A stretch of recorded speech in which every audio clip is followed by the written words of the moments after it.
Hola, soy la Basmati de nuevo con vosotros.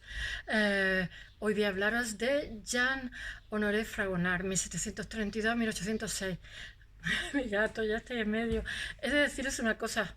eh, Hoy tenía la intención de hablaros un poquito de los enciclopedistas, de Rousseau, de Montesquieu. O sea, estamos en la República de las Letras.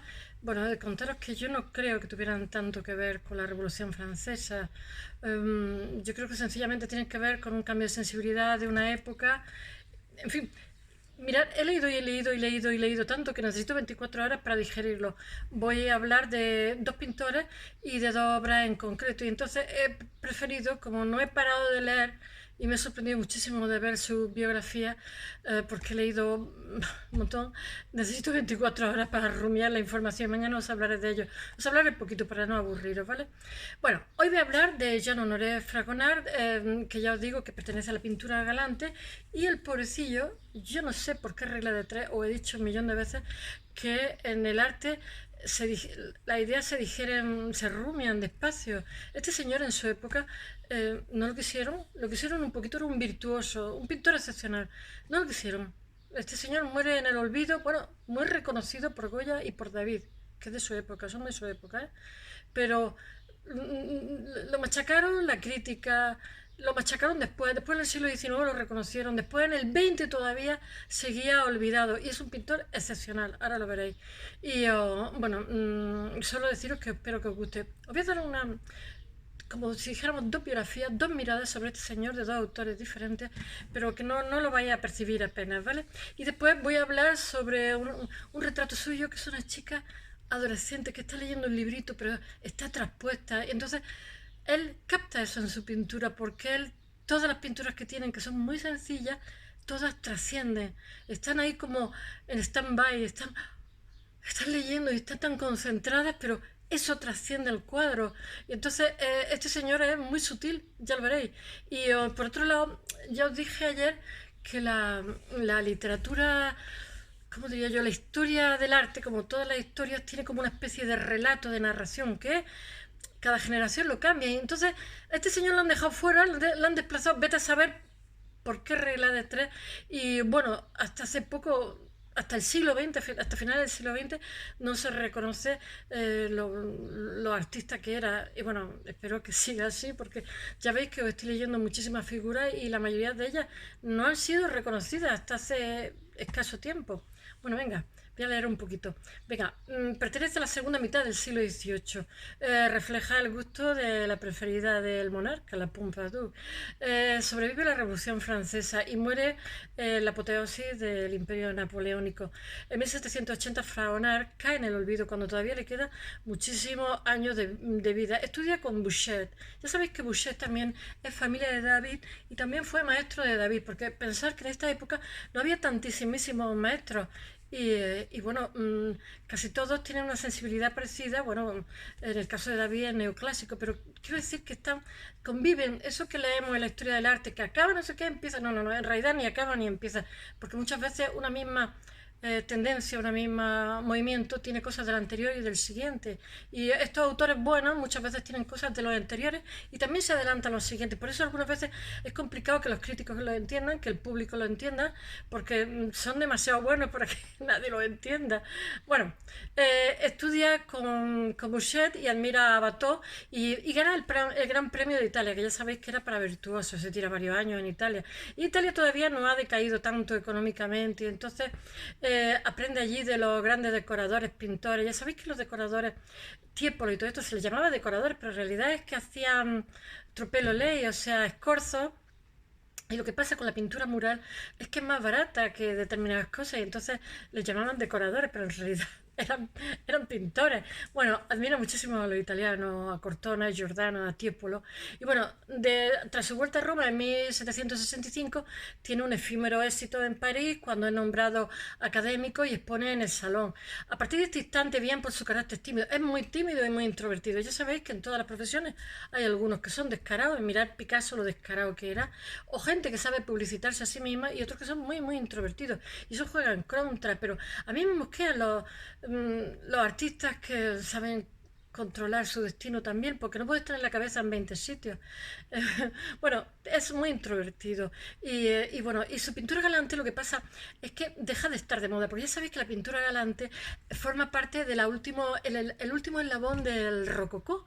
Y entonces, pues de pronto llega la revolución. Entonces, ya sabéis que el siglo XVIII ha sido un siglo un poco libertino, pero aparte de todo, a la mujer se le da educación y entonces el siglo de la mujer también, donde hay una especie de equiparación, donde están los salones, donde las mujeres, hay muchísimas mujeres escritoras, lectoras, donde ellas son las que reproducen la ilustración de los grandes y bueno, ellas tienen un papel protagonista, pero a partir de la revolución, como dije ayer, de pronto emerge otra vez un machismo viril de hombretones musculosos en los cuadros y tal, y entonces ven a la pintura galante como unos ñoños, unos afeminados. Es una chorrada, pero bueno, las modas son así, muchas veces son arbitrarias. Y bueno, simplemente este señor, que es un virtuoso y un artista excepcional, pues deja de estar de moda.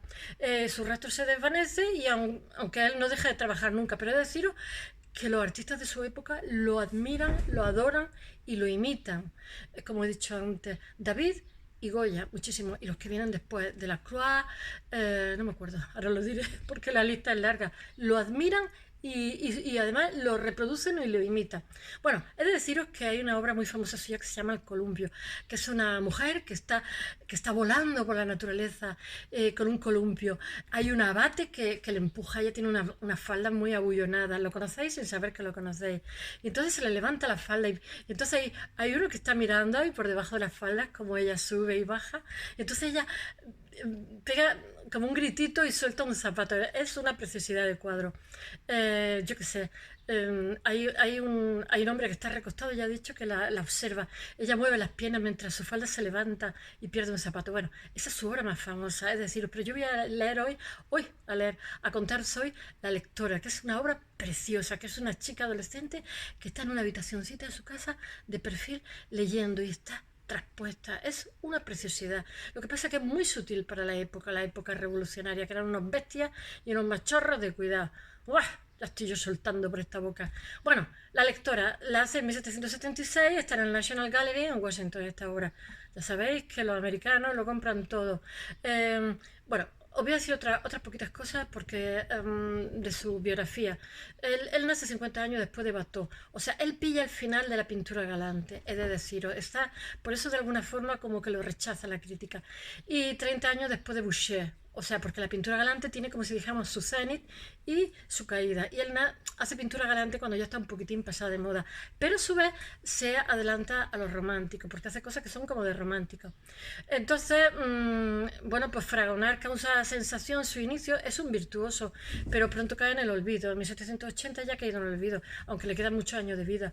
En un principio reivindicado en el siglo XIX, a finales del siglo XIX, por los hermanos Juliet y Edmond de Goncourt, porque dicen que este señor, que por favor, que porque se le desprecia y se le tiene tan en el olvido cuando es excepcional. Y después, en la última etapa del siglo XX, se reivindica de nuevo.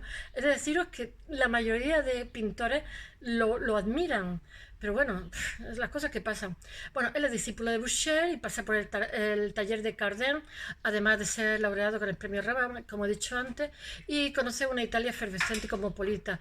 Pero ¿por qué no consigue el reconocimiento adecuado? Es que estoy arrojando otra mirada.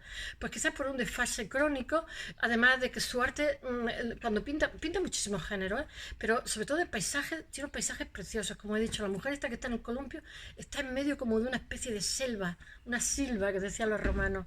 Es demasiado adelantado y demasiado atrasado, porque se adelanta. Sus paisajes tienen los más excesos que los románticos, pero a su vez hace una pintura galante con la mujer, y entonces es demasiado adelantado y demasiado atrasado. Aparte que dentro de la horma del academicismo es inclasificable este señor. Él es discípulo de Boucher, como he dicho, y continúa el género melodramático de Jean-Baptiste Greuze y de Cardin. Pero bueno, él tiene mucho guiño, ya veréis, con Vermeer de Delft, con los holandeses de finales del 17. Pero es que tiene una cosa que no le gusta nada a los franceses, que son un punto chauvinistas, aunque yo he dicho que Francia me encanta, la pintura francesa la adoro, pero los franceses tienen un puntito chauvinista, y él cuando está en Italia admira a los italianos, siendo francés admira a los pintores italianos de la época, a Francesco Solimena, a Giovanni Battista Tiepolo, muchísimo, y llega a conocerla además, y por la pintura holandesa, ya he dicho, de final del 17 de Vermeer de Delft. De hecho, hay una huella en la chica que está leyendo, que es lo que os voy a comentar ahora, porque quiero todos los días comentar una obra, porque si no los árboles no dejan ver el bosque. Hay algo de Vermeer de Delft, porque está en una habitación de su casa y no es un cuadro costumbrista, tiene una segunda lectura. Ya sabéis que la primera lectura siempre es fallida. Entonces, es una chica simplemente que está leyendo y está traspuesta. Y eso sale en el cuadro y es excepcional porque en realidad es un cuadro simple de una chica que lee. Y entonces lo de menos es que el señor utilice bien los colores, que te haga una imagen preciosa, que la chica lleve un traje amarillo, que el fondo ni siquiera interese.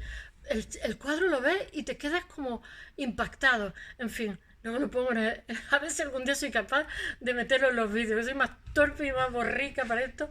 Bueno, yo qué sé, o sea, que él adora la pintura del siglo XVII.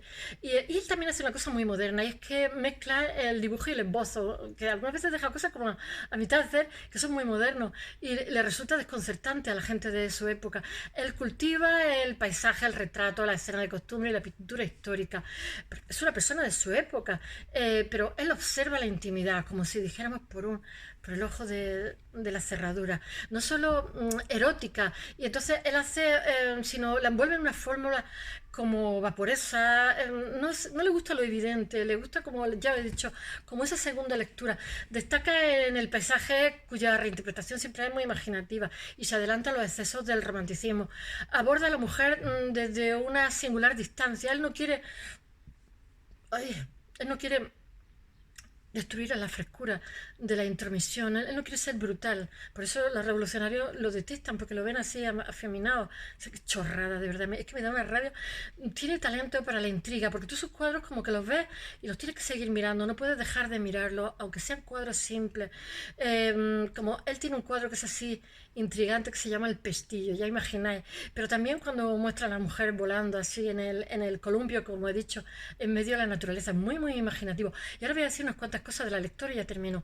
Es una joven sentada en un sillón mientras está enfrascada en una lectura. Hasta ahí no tiene mayor trascendencia. Es una mujer lectora. Yo qué sé, he de deciros que eso es un símbolo del 18, de final del 18, un símbolo del momento, porque las mujeres están con los salones. Hay muchísimas escritoras, muchísimas lectoras. Ya sabéis lo que decía el de Planeta, decía que sus mejores clientes somos las mujeres. Cuando nos poníamos de parto, criábamos los bebés, dejábamos de ser lectoras, pero después éramos sus mejores clientes, las que comprábamos y leíamos la obra. Bueno, he de deciros que el que la mujer aparezca en la obra en el final del 18 es algo habitual en los pintores de esta época, porque la mujer, el 18, es un siglo donde la mujer tiene muchísimo protagonismo. Después ya veis que en el 19 ya como que se le pisotea. O sea, la vida ya las mujeres eran todas plañideras, locas, chillonas, no sé, como segundonas, tontonas. Bueno, pero este no, para este la mujer es algo importantísimo. Además tiene un respeto hacia ella cuando la aborda, no sé. Y él siempre destaca el encanto de la figura, porque él capta la situación. Y bueno, y sobre todo él muestra que el siglo XVIII es un siglo cuyo entorno está bajo el influjo de las mujeres, de los salones, donde son ellas las que transmiten la idea ilustrada que más tarde pasa al hemisferio occidente. Y ya os digo que se insiste muchísimo en el tema femenino, en el tema de la mujer. Y yo que sé, los hermanos Goncourt a finales del 19 dice que el siglo XVIII es el siglo de la mujer lectora, la mujer escritora, que es determinante para la historia posterior. Y yo qué sé, y para ahora. Solamente deciros que Rousseau escribe Julia o la nueva Loisa, y Catalina de Rusia pues pasa a la historia como una monarca, una gobernante bastante ilustrada. Hay un antes y un después de la equiparación de las mujeres y los hombres en el siglo XVIII, es importantísimo. Algo que se puede llevar a cabo, ya sabéis, gracias a la educación, a que las mujeres tienen acceso, el mismo derecho que el hombre, a la educación, que es el mayor vehículo de igualdad y el mayor dinamizador social. No me canso de decir Pero en el caso de esta pintura de la lectora, que está de perfil con el librito, que es una adolescente en una habitación de su casa, tiene un estado ensimismado, un estado de abstracción, que implica, yo qué sé, representación de alguien, tiene un guiño a la pintura de Verbel, de Delft, está en un apartado rincón doméstico, pero no es una pintura costumbrista, y aunque centre la atención del espectador su indiferenciado fondo o su trajecito amarillo, te quedas como sorprendido mirando la chica que está traspuesta totalmente. El virtuosismo de Fragonard convierte este cuadro y cualquier otro cuadro en imágenes de ensimismamiento, de stand-by y de atracción, de éxtasis, no solo en meras imágenes, es que sabe trascender, sabe hacer algo más que pintar una imagen. Son fragmentos seductores. Ya he dicho con Goya cómo era un seductor también, aunque era chiquitito y gordo, era un grandísimo seductor. Y él consigue solamente de escenas cotidianas, no se pierden los detalles prolijos, como una simple escena casi de costumbre, ya no es una escena de costumbre, es una costumbre del realismo burgués. Sin embargo, te produce muchísima curiosidad cuando ves el cuadro, y ya os digo que tiene guiño a Verbel de Delft, y también tiene la huella de Cardin y de Boucher, que fueron sus maestros. Y bueno, y que este señor, pobrecito, se ve totalmente superado con los acontecimientos de la revolución, era hipersensible, introvertido, olvidado por el público, pero él sigue pintando y pintando como un cabezón. Y bueno, por un público que lo olvida, por una crítica que trivializa su memoria, pero sin embargo sus colegas lo respetan muchísimo, sobre todo David y Goya, como he dicho, y bueno, y bueno, en su pintura también están influenciados, se puede ver influencia de Fragonard en Delacroix y Renoir. That's all. Hasta mañana.